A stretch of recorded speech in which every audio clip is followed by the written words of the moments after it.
అన్న దాని మీద మీరు పోరాటమే చేశారు.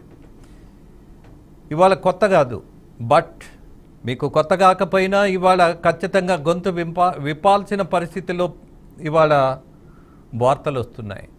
రెచ్చిపోతున్నటువంటి మూకలకు కొంచెం మీరు గట్టిగా ఒక సమాధానం, అలాగే ఒక శిక్ష పడేటటువంటి చట్టపూరితమైనటువంటి ప్రయత్నం చేయాలని భావిస్తూ నా వ్యూ పాయింట్ చూశారు కదా రజనీ గారు, దాని మీదే చర్చ. I'm just inviting. ఇక్కడ చట్టమే వెసులుబాటు కల్పించేసింది సార్. ఇక మనం ఏమీ చేయలేని పరిస్థితి. ఈరోజు ఒక రోజా గారు అసెంబ్లీ గేట్ బయట నన్ను వచ్చి రేప్ చేయండి చూద్దాం అనే మాట.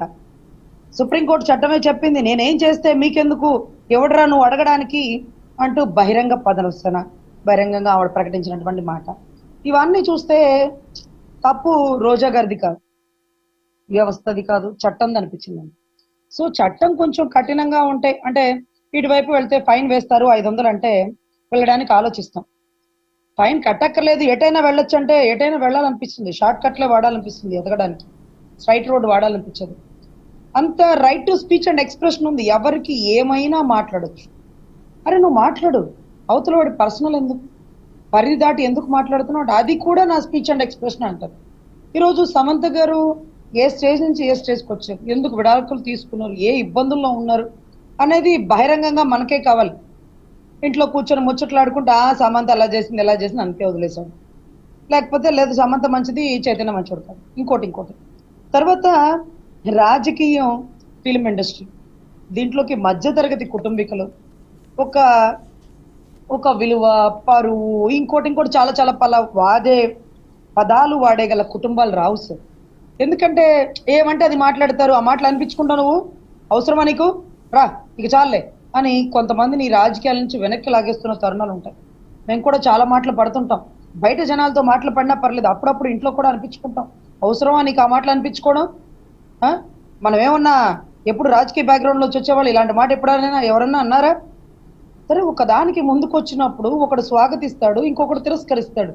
ముందుకంటూ వచ్చాం కదా, దేనికైనా సిద్ధం అవ్వాలి కదా. అంటే ఎలా సిద్ధం అవుతావు, నువ్వు సింగిల్ కాదు, నీకు ఒక కుటుంబం ఉంది, పోతే నీదే కదా పరువు, మాది కూడా ఉంటుంది అంటూ కొంత వెనక్కి లాగడానికి గల కారణం రాజకీయంగా ఎదుర్కోకుండా పర్సనల్ టార్గెట్ చేస్తుంటారండి. ఈరోజు చిరంజీవి గారు ఒక అడుగు వెనక్కి వేయడానికి గల కారణం ఏంటండి, కుటుంబాన్ని రోడ్డుకు లాగేస్తున్నారు. ఆయన్ని ఎంత వ్యంగ్యపరిచారో, ఎంత వక్రీకరించారో, ఆయన బిడ్డల గురించి లేకపోతే ఆయన కుటుంబం గురించి, ఆయన పడ్డ కష్టాన్ని ఈరోజు బయటికి తీసుకురావాల్సిన వ్యక్తులు ఆయన కుటుంబం గురించి మాట్లాడేటప్పటికి ఎంత పెద్ద సింహం అయినా 2 అడుగులు వెనక్కి వేస్తుంది.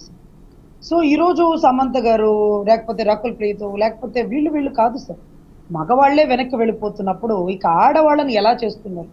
సినిమా ఇండస్ట్రీలోకి ఒక ఆడబిడ్డ సార్ మొన్నటి రోజు ఒక టెంపుల్కి వచ్చింది, చాలా చక్కగా ఉంది, అసలు వితౌట్ మేకప్ ఒక బ్రాహ్మణుల అమ్మాయి ఇంత అందంగా ఉందంటే ఆ అమ్మాయి ముందు ఏ హీరోయిన్ కూడా పనికిరాదు అనిపించింది సార్.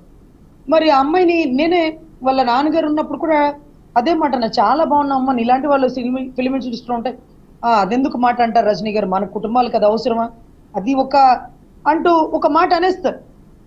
ఎందుకు అలాంటి మాటలు అనాలనిపిస్తుందంటే, అలాంటి పని చేసి బయటికి వెళ్ళి చక్కగా పెళ్లిళ్ళు చేసుకునే వాళ్ళని వెక్కిరించి వ్యంగీకరించి వాళ్ళ కుటుంబాలు రోడ్డుకు లాగుతున్నారు. అది కూడా ఒక ప్రొఫెషన్.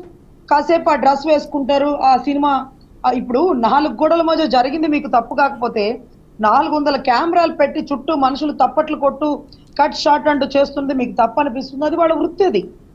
సో ఈ రకంగా ఒక ఫిలిం ఇండస్ట్రీ ఒక రాజకీయం మీద ఒక ముద్ర వేస్తుంటే ఆడబిడ్డలు చాలా మంది సూసైడ్ చేసుకున్న పరిస్థితులు ఉన్నాయి సార్.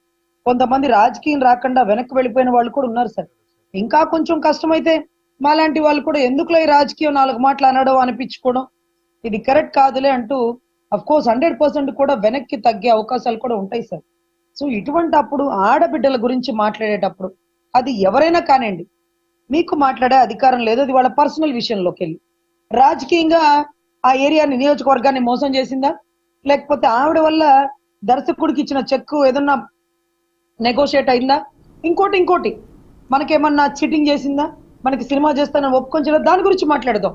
ఆవిడ ఎన్ని పెళ్ళిళ్ళు చేసుకుంటే మీకెందుకు, ఆవిడ విడాకులు ఎందుకు ఇచ్చిందో మీకెందుకు, ఏ పర్సనల్ కారణాలు ఉన్నాయో, ఎన్ని రోజులు పస్తులు ఉంటున్నారో, ఎన్ని రోజులు ఆ కుటుంబాలు కన్నీటి పర్యంతం అవుతున్నాయో, ఎన్ని రోజులు ఆ కుటుంబంలో ఆడపిల్లలు మగపిల్లలు భర్త బయటికి రాలేక సొసైటీని ఎదుర్కోలేక కన్నీటి పర్యంతం అవుతున్నారు.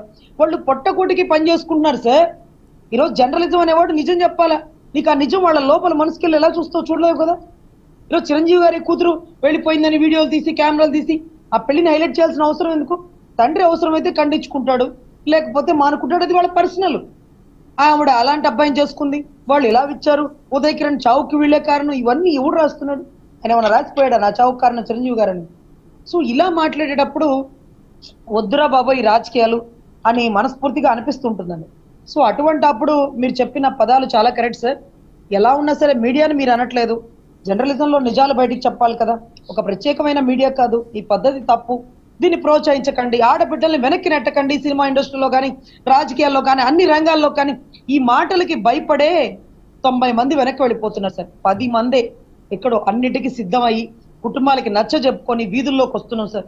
ఆ ప్యానెల్లో కూర్చున్న మా లాంటి వాళ్ళు కూడా మొన్నటి రోజు కూడా పాపం ఏదైతే తిరునగరి జోష్నా గారిని ఏదైతే చంద్రబాబు గారి కోసం ధర్నా చేస్తుంటే అక్కడ రోడ్డు మీద ఈడ్చుకెళ్ళిన దృశ్యం చూసి ఉసరమా ఈవిడికి పాపం అని ఎంతమంది నాతో అన్నారు. ఆవిడకి అవసరమా? చక్కగా బ్రాహ్మణుల కుటుంబంలో పుట్టింది, ఎందుకు ఆవిడకి అలా రోడ్డు మీద కింద పడేసేలా వాళ్ళు మాట్లాడడం అవసరమా? కానీ ఈ రోజు మాట్లాడాలా? ఆవిడ గొంతు మూగపోతే ఎంతో మంది ఆడబిడ్డలు వెనక్కి వెళ్ళిపోతారు. అరే గర్జిస్తుందిరా చూడరా మా జోష్నమ్మ అంటూ బ్రాహ్మణులు సైతం మాట్లాడాలా? ఈ రోజు మా కులపోళ్ళు మాట్లాడాలా, అన్ని కులాల వాళ్ళు మాట్లాడాలా? ఆడపిల్లలు గర్జిస్తున్నారా మన పిల్లలు అని వాళ్ళు అడాప్ట్ చేసుకోవాలా? ప్రోత్సహించకపోయినా పర్లేదు సార్. దయచేసి ఇలాంటి వ్యంగ్యమైన మాటలు మాట్లాడి కుటుంబాల మధ్య అసలు మా రాయపాటి అరుణ అయితే నిజంగా ఈ రోజు ఒక లవ్ మ్యారేజ్ చేసుకుంది కాబట్టి, ప్రేమ వివాహం కాబట్టి, ఆ భర్త అర్థం చేసుకున్నాడు కాబట్టి ఆ భర్తతో కలిసి ఉంది సార్. I'm sure 100%. మేమైతే తట్టుకోలేదు సార్, మా కుటుంబాలు అలాంటివి కూడా స్వీకరించలేవు సార్. నిజంగా ఆ బిడ్డకి ఆ కుటుంబానికి నిజంగా మా తరపు నుంచి నిజంగా ధన్యవాదాలు సార్. జోష్నా గారు చేస్తున్న పోరాటం కానీ అడ్వకేట్ గా మేము చేస్తున్న పోరాటానికి మా కుటుంబంలో మగవాళ్ళకి మా కుటుంబంలో సభ్యులకి కూడా మేము ధన్యవాదాలు చెప్పుకుంటున్నాం. అలాంటి వాళ్ళకి అవకాశం ఇచ్చి ఎంతో మంది ఆడబిడ్డలకి జరుగుతున్న అన్యాయాన్ని ప్రశ్నించే అవకాశం కల్పించినందుకు సార్. ఎస్, ఒక లాయర్గానే కాదు, ఒక మహిళా నాయకురాలుగా కూడా మీకున్నటువంటి ధైర్యాన్ని ఈ రాష్ట్రానికి తెలియజేయాలన్నటువంటి ప్రయత్నం, అలాగే మీలాంటి వాళ్ళ మీదే ట్రోలింగ్స్ చేస్తూ ఉంటే చూస్తూ కూర్చునే పరిస్థితి, సహనం కూడా కోల్పోయాం మీకు కూడా. దీన్ని ఎక్కడో ఒక చోట ఆపాలి అన్న ప్రయత్నం చేయాల్సిందే అన్నది స్థిరమైన నిర్ణయంతోనే, ఏ డిబేట్తోనే దానికి నాంది పలుకుతున్నా, మీతోనే దానికి ఒక నాంది ప్రస్తావన కూడా చేయాలని భావిస్తున్నా. మీరు అన్నట్టుగా ఈ కారణం కానీ, అలాగే ఈ డిబేట్ చూస్తూ డాక్టర్ ప్రసూన్ గారు కూడా మనతో యాడ్ అయ్యారు. ప్రసూన్ గారి గురించి చెప్పక్కర్లేదు. ఆమె సుదీర్ఘకాలం తెలుగుదేశం పార్టీని అంకిత భావంతో రామారావు గారి పక్క నుండి ఆ పార్టీ ఆవిర్భావం నుంచి ఇవాళ వరకు కూడా ఒకే ఒక ఏకైక లక్ష్యంతో పోరాటం చేస్తున్నటువంటి నాయకురాలు ఆమె. అలాగే ఎమ్మెల్యేగా ఫస్ట్ టైం, హైలీ ఎడ్యుకేటెడ్. కానీ ఇవాళ కూడా మన రాజకీయాలు చూస్తున్నప్పుడు లాయర్ గారు మీరు చెప్తున్నటువంటిది వాస్తవం. మీడియా పేరుతోటి ముసుగులో ఉన్నటువంటి వాళ్ళు మీ మీద ట్రోలింగ్స్ చేస్తున్నప్పుడు మీతో పాటు అనేకమైన సామాజిక సమస్యల మీద మాట్లాడాల్సిన వాళ్ళు కూడా, కొన్ని ఛానల్స్ వాళ్ళు కూడా, మీకు ఒక విషయం చెప్తా నిర్మోహమాటంగా నిష్పక్షపాతంగా, చాలామంది ఛానల్